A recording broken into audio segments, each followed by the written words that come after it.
जो भी पार्टी से गठबंधन हो रहा है वो पार्टी ने एक ने भी ऐसा बयान नहीं दिया कि राहुल गांधी जी बहुत अच्छा काम कर रहे हैं इसलिए हम गठबंधन कर रहे हैं। अखिलेश जी का बयान देख लो, कह रहे हैं भाजपा मजबूत हो रही है, भाजपा को हराने के लिए हमें कांग्रेस से गठबंधन करना पड़ेगा। आम आदमी पार्टी भी यही कहती है, मोदी को हराने के लिए हमें गठबंधन करना पड़ेगा। आज ही गौतम जो आम आदमी पार्टी में था उसने भी बोल दिया नफरत के बाजार में मोहब्बत की दुकान।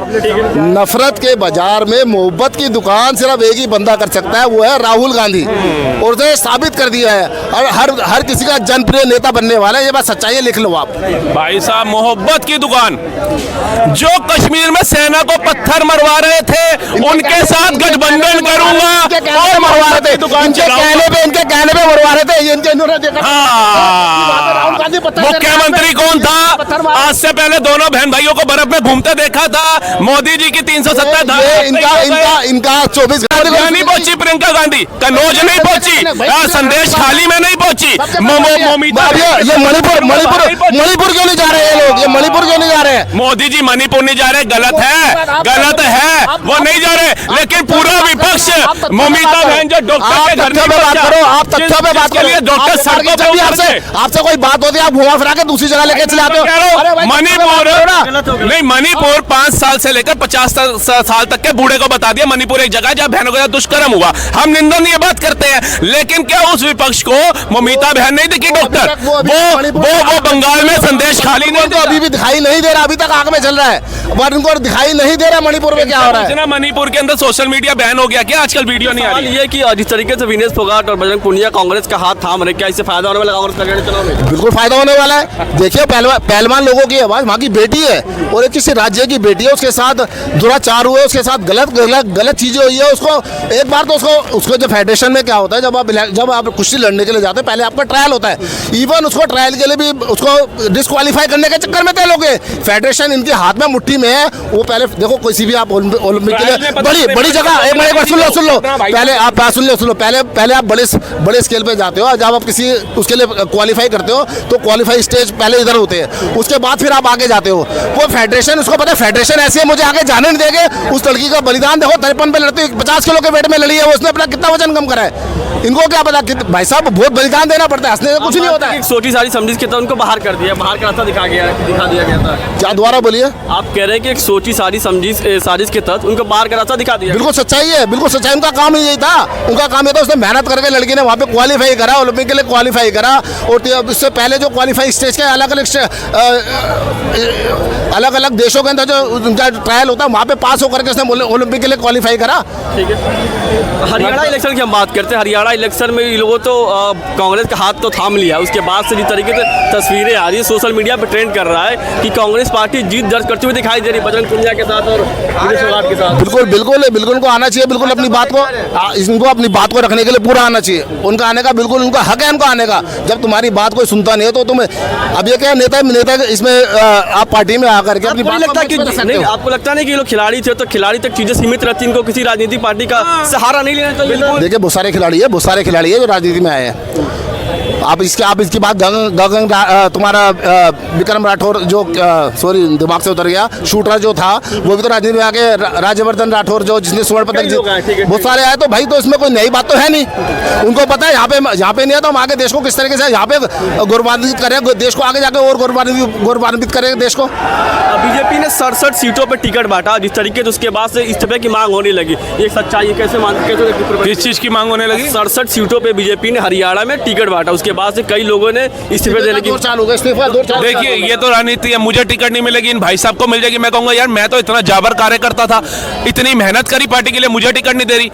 ठीक है, मेरे पिताजी यहाँ के विधायक रहे, मेरे चाचा ये रहे, तो हम इस्तीफे की मांग करवा दें। मंत्री का टिकट कट गया जी, तो कहीं आ भी तो रहे हैं ना, ऐसा तो है नहीं कि सारे भाजपा छोड़ के जा रहे हैं। अब दिल्ली के अंदर आप ले लो, आम आदमी पार्टी वहां पर गठबंधन करी, 5 इनके निगम पार्षद जाकर के भाजपा में जुड़ गए, तो ये आना जाना तो पार्टी में लगा रहेगा। अगर हम इस चीज को सोचे कि भैया इधर से छोड़ के उधर जा रहे हैं तो उधर से भी आ रहे हैं ना। और अगर मैं कहता हूं कि भाजपा के अंदर अगर इतना डर का माहौल है और कांग्रेस इतनी विनेश फोगाट और पुनिया को लेकर के इतनी स्ट्रॉन्ग पार्टी है, तो मैं कहता हूं कि संजय पार्टी वाले कह रहे हैं कि बीजेपी जो हरियाणा में हारती हुई दिखाई दे रही है। वो देखिए, वो तो लोकसभा भी हारती हुई दिखाई दे रही थी, फिर भी एक अकेला, मैं कहता हूँ 400 नहीं लाया, लेकिन एक अकेला इन पे भारी रहा। मिला, 240 अपने दम पे लेकर के आया। तो ये इनके लिए निंदनीय बात है। राहुल गांधी जी जिन्होंने 2-2 यात्राएं कर दी, संविधान खतरे में, ये यात्रा का ये असर है कि अब ये 99 को छोड़ो, अरे भाई 2 से 99 हो गए, अच्छी बात है ना।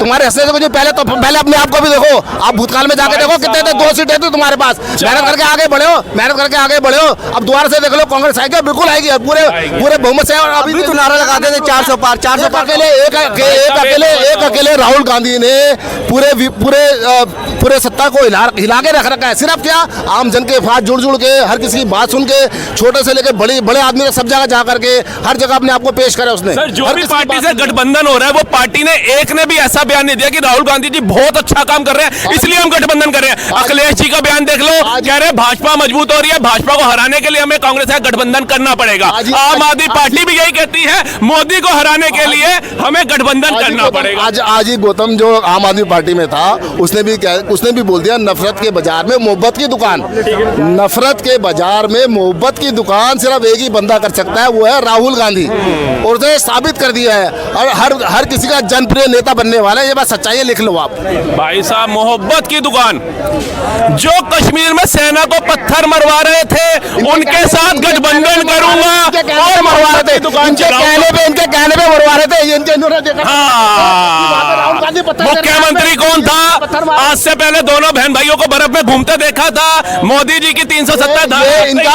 इनका 24 घंटे लगे रहते हैं। राहुल ने क्या खाया, क्या पिया, क्या हगा, क्या मुदा, इनका टोटली सेल, इनका सारा का सारा राहुल गांधी और उसके परिवार के पीछे पड़ा हुआ है। इनके पास दूसरा काम नहीं है, देश के अंदर कुछ भी करने के लिए इनके पास कोई काम नहीं है। इनके पास सिर्फ एक ही काम है, राहुल राहुल राहुल, क्योंकि इनको जो नजर आ रहा है वो एक ऐसा नेता है जो इनकी लुटिया डुबोने वाला है। क्या बात है, वो अपनी बचा नहीं पा रहा। 4 प्रधानमंत्री जिस परिवार के रहे हो, वो 99 टॉप नहीं पाया है। युवा बेरोजगार, SC ST का मुद्दा उठा रहे थे। सर, सुनने की क्षमता रखिए, SC ST का मुद्दा उठा रहे थे। SC ST को न्याय दिलाना है, दलितों को न्याय दिलाना है। एक बार तेलंगाना की रिपोर्ट देखना, SC का आरक्षण काट दिया, ST का काट दिया और अल्पसंख्यकों का बढ़ा दिया। ये ऐसे SC ST को ऊपर लाएंगे। 12 साल की बच्ची जो दलित परिवार से आती थी, सपा के एक कार्यकर्ता अध्यक्ष वहां के, उसने बलात्कार किया। अखिलेश यादव जी कहते हैं DNA कराओ, उनका नेता कहता है 2000 रुपए लो, गर्भपात करा दो। ये ऐसे दलितों को बढ़ावा देने के लिए आ रहे हैं आगे, मतलब डूब के मर जाने वाली बात है। बीजेपी पार्टी का ऐसा बखान करे, वही पार्टी है दलितों के उत्थान के लिए, जबकि सबसे गंदी पार्टी है दलितों के उत्थान के लिए। बीजेपी से गंदी कोई पार्टी नहीं है जो आम जनमानस के लिए सोचती है, सिर्फ ऊंचे लोगों के बारे में सोचती है। आप क्या बात रामनाथ कोविंद जी कौन थे? ये जो द्रौपदी मुर्मू जी कौन है? आदिवासी महिला, इनको राष्ट्रपति पद पे, सर्वोच्च पद पे बिठा दिया। ओ भाई साहब को समझ ही नहीं है। ये कांग्रेस आरक्षण की बात कर रहे हैं, जाति जनगणना की। मैं आपसे पूछ रहा हूँ, मैं जा रहा था, मैं तो आपकी बात समझ आ गया। भाई बहन बर्फ में कूद रहे हैं, आप मणिपुर की बात करते हैं। आप मैं तो कह रहा हूँ निंदा नहीं क्या है। क्या बात नहीं, कोई कुछ नहीं, कुछ नहीं, आप सुन लीजिए। Let me finish. आपको मैं 5 बातें करता हूँ। ठीक है, Agniveer, because I am from defence background. क्या है बताइए मुझे? 5 साल में क्या है वो सीखता है, गोली कैसे चलती है। ये 4 साल में क्या करेंगे उसका बताइए मुझे। कोई मुद्दा नहीं है, कुछ नहीं है इनके पास, सिर्फ हवा हवाई है बस। हवा हवाई मणिपुर, ठीक है। और ये वाला मुद्दा अग्निवीर 2 हो गया। तीसरा आप सुन नहीं पाओगे, अरे आपका सुन नहीं पाओगे, क्योंकि मुद्दा ही नहीं है, मुद्दा ही नहीं है। वो पढ़ के नहीं आए, वो आपकी तरह पढ़ के नहीं, आप PhD कर चुके हो। मैं पब्लिक में, भाई साहब सुनिए, ये पब्लिक है, मैं बोलना नहीं चाहता हूँ। मैं डिफेंस, मैं फौजी हूँ, मैं बोलना नहीं चाहता हूँ। कोई फौजी नहीं है, हम दो यार, फौजी होता ना, आप फौजी होते ना, सरकार के खिलाफ बोल ही नहीं सकते। बोलना चाहूंगा, इधर एक फौजी इधर खड़ा हुआ है, उसकी बात नहीं सुनी जा रही, उसकी बातों को नकारा जा रहा है। अरे सुन तो लो, सुन तो लो।